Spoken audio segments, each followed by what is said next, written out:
Street is a new novel that sends a New Orleans man on a chase to avenge the murder of his ex-girlfriend. We'll talk with the author in just a minute.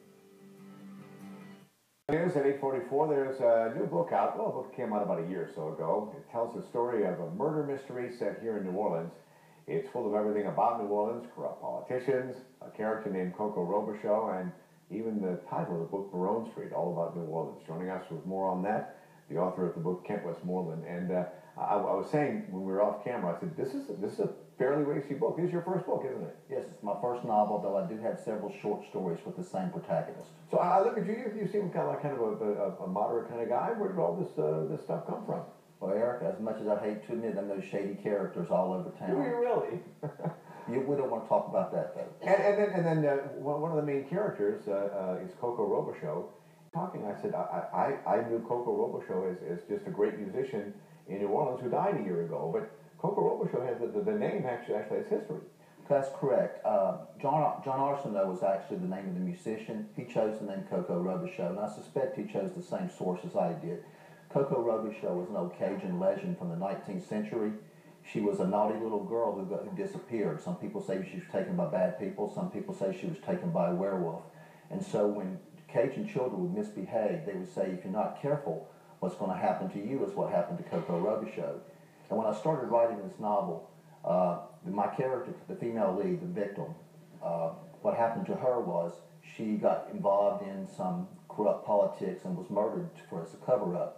And that's Coco Robichaux. And that is Coco Robichaux. So I said, that's why I will choose that name for her, because she's the girl who disappeared for doing Robichaux. So I said, that's why I will choose that name for her, because she's the girl who disappeared for doing nothing. And I like it in one of your lines in your press release. It says, love sometimes means having to solve your ex-girlfriend's murder. And that's kind of the base of the book. That's correct. The protagonist of this novel is Burley Drummond. He is not your classic private detective. He's actually a fixer for politicians and blue bloods. Now, do you actually know some people like this?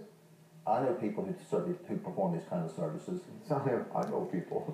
and that, because whenever I talk to an author, I always wonder where they get it, because a lot of it's a fertile imagination, but a lot of it is things you've seen in life.